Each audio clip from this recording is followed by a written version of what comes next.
বিশ্ব রাজনীতিতে আবারও বাড়ছে উত্তেজনা। মার্কিন প্রেসিডেন্ট ডোনাল্ড ট্রাম্পের ঘোষণায় নতুন করে তৈরি হয়েছে জল্পনা। দুই দেশের এমওইউ বা মেমোরান্ডাম অফ আন্ডারস্ট্যান্ডিংও এখন আর ধোপে টিকছে না। সম্প্রতি ট্রাম্প জানিয়েছেন ইরানের বন্দরগুলোর ওপর কঠোর নৌ অবরোধ জারি করা হবে। পাশাপাশি বিশ্বের অন্যতম গুরুত্বপূর্ণ সামুদ্রিক বাণিজ্য পথ হরমুজ প্রণালী দিয়ে যাতায়াতকারী সব পণ্যবাহী জাহাজের ওপর 20% ট্রানজিট ফি বসানোর প্রস্তাবও দিয়েছেন তিনি। অন্যদিকে ইরান এই প্রস্তাবকে প্রকাশ্যেই উপহাস করে দিয়েছে, এক কথায় খারিজ করে দিয়েছে। কিন্তু প্রশ্ন হলো, এটা কি শুধুই আমেরিকা বনাম ইরানের অন্যতম রাজনৈতিক লড়াই, নাকি এর আড়ালে রয়েছে চীন, ভারত, মধ্যপ্রাচ্য এবং বিশ্ব অর্থনীতিকে ঘিরে আরো বড় কোনো কৌশল? সবচেয়ে বড় প্রশ্ন হলো, যদি হরমুজে সত্যিই এমন নিয়ন্ত্রণ প্রতিষ্ঠার চেষ্টা হয়, তাহলে কি বিশ্বজুড়ে তেলের দাম আবারও আগুন ছুঁবে? ভারতের ওপর এর প্রভাব ঠিক কতটা পড়তে পারে? আর আন্তর্জাতিক আইন কি আদেও আমেরিকাকে এমন পদক্ষেপ নেওয়ার সুযোগ দেবে? আজকের এই ভিডিওতে এই পুরো বিষয়টা নিয়েই আলোচনা করব।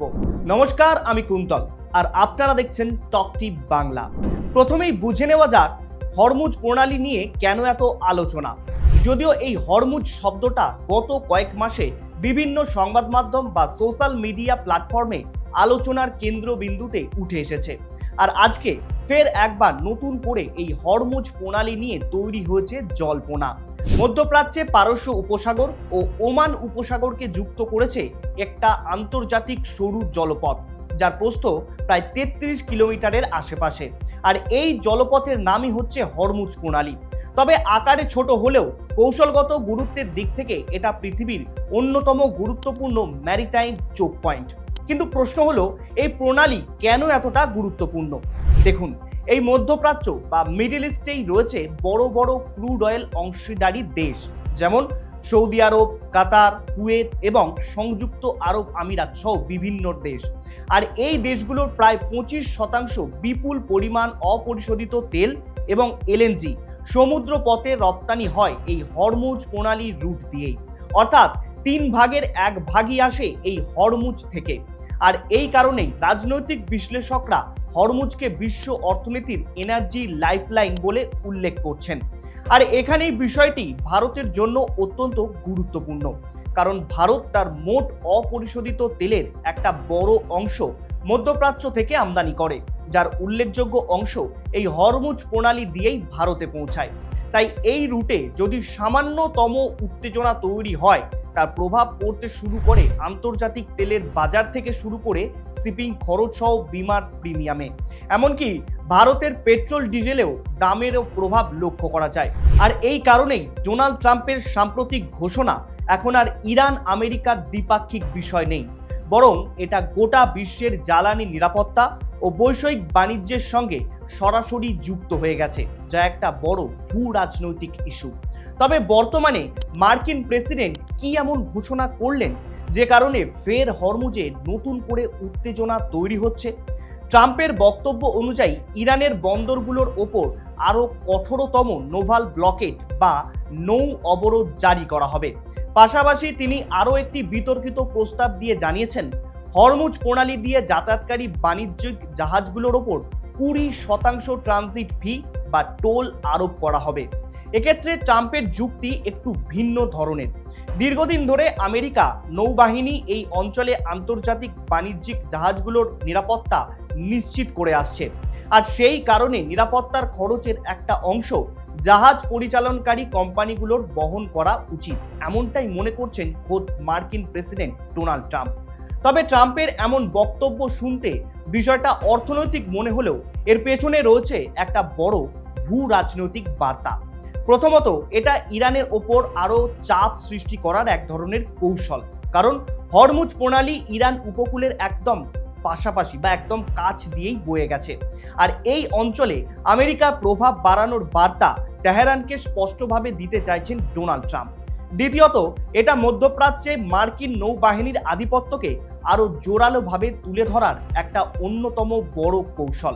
অর্থাৎ ওয়াশিংটন বোঝাতে চাইছে বিশ্বের সবথেকে গুরুত্বপূর্ণ জ্বালানি করিডোরের নিরাপত্তা এখনো মূলত আমেরিকার হাতেই রয়েছে।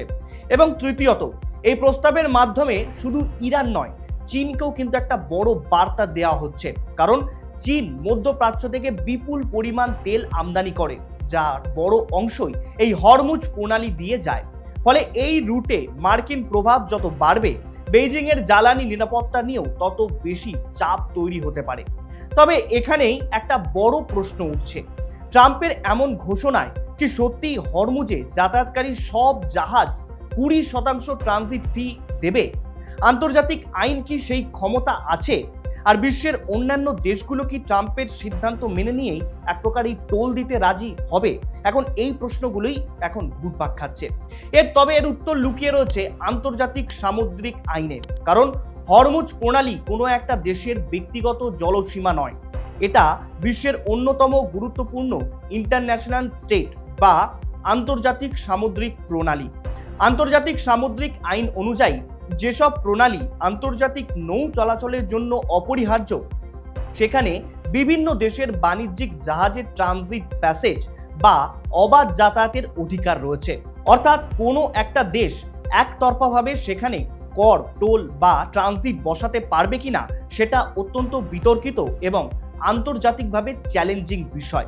তবে এক্ষেত্রে আর একটা বিষয় মনে রাখা অত্যন্ত জরুরি, হরমুজ প্রণালীর দুই পাশে রয়েছে ইরান এবং ওমান। ফলে শুধু সামরিক উপস্থিতি থাকলেই আন্তর্জাতিক আইনের চোখে পুরো প্রণালী নিয়ন্ত্রণ করার অধিকার নেই। আর এই কারণেই অনেক আন্তর্জাতিক বিশ্লেষক মনে করছেন ট্রাম্পের এই বক্তব্য বাস্তবায়নের চেয়ে রাজনৈতিক চাপ তৈরির কৌশল হিসেবেই বেশি গুরুত্বপূর্ণ।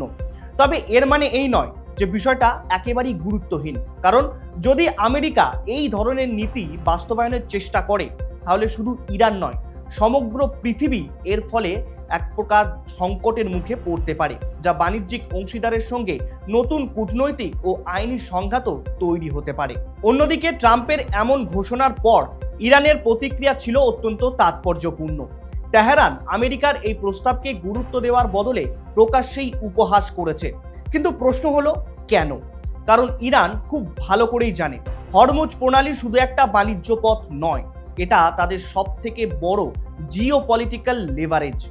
গত কয়েক দশকে যখনই আমেরিকা বা পশ্চিমা দেশগুলোর সঙ্গে উত্তেজনা বেড়েছে, তখনই ইরান বারবার ইঙ্গিত দিয়েছে যে তারা প্রয়োজনে হরমুজ প্রণালীতে জাহাজ চলাচল বন্ধ করতে পারে। আর এখানেই আসে ইসলামিক লিবারেশনারি গার্ড কর্পস বা IRGC নেভির ভূমিকা। এক্ষেত্রে ইরানের নৌবাহিনী আমেরিকার মতো বড় না হলেও তারা সম্পূর্ণ ভিন্ন ধরনের যুদ্ধকৌশল অনুসরণ করছে। আর গত কয়েক মাসে সেই ছবিটা আমরা প্রত্যেকেই দেখেছি, কিভাবে তারা কম খরচে আমেরিকার কোটি কোটি ডলারের সম্পদ নষ্ট করেছে।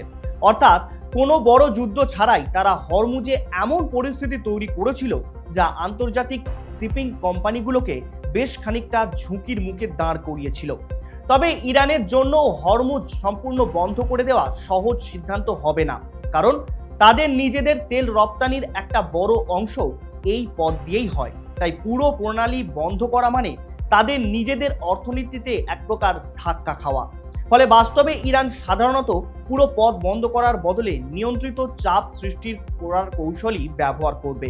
আর এই কারণেই ট্রাম্পের ঘোষণাকে কেন্দ্র করে নতুন করে প্রশ্ন উঠছে, মধ্যপ্রাচ্যে কি তাহলে আবার শ্যাডো কনফ্লিক্ট শুরু হতে চলেছে? তবে এখন প্রশ্ন হলো, হরমুজে যদি সত্যি ট্রানজিট ফি বসানো হয়, তাহলে উত্তেজনা আরও বাড়ে। তাহলে ভারতের সমস্যা ঠিক কোথায় হতে পারে? দেখুন, ভারত বিশ্বের অন্যতম বৃহৎ অপরিশোধিত তেল আমদানিকারক দেশ। ভারতের মোট তেল আমদানির একটা বড় অংশই আসে ওই মধ্যপ্রাচ্যের দেশগুলো থেকে। আর সেই তেলের উল্লেখযোগ্য অংশ ভারত পৌঁছায় এই হরমুজ প্রণালী দিয়ে। আর যদি এই রুটে অতিরিক্ত ট্রানজিট ফি বসানো হয় অথবা সামরিক উত্তেজনার কারণে জাহাজ চলাচলের খরচ বেড়ে যায়, তাহলে প্রথম ধাক্কা আসবে শিপিং কস্টে। কারণ জাহাজ কোম্পানিগুলোকে বেশি টাকা খরচ করতে হবে। ফলে ভারত যে দামে তেল কিনতো সেই দাম আরও অনেকটা বেড়ে যাবে। আর তেলের দাম বাড়লে তার প্রভাব শুধু পেট্রোল ডিজেলের মধ্যে সীমাবদ্ধ থাকবে না। এর প্রভাবে পরিবহন ব্যয় বাড়বে, শিল্প উৎপাদনের খরচ বাড়বে এবং খাদ্যপণ্য থেকে শুরু করে নিত্য প্রয়োজনীয় জিনিসের দামও বাড়তে শুরু করবে ধীরে ধীরে।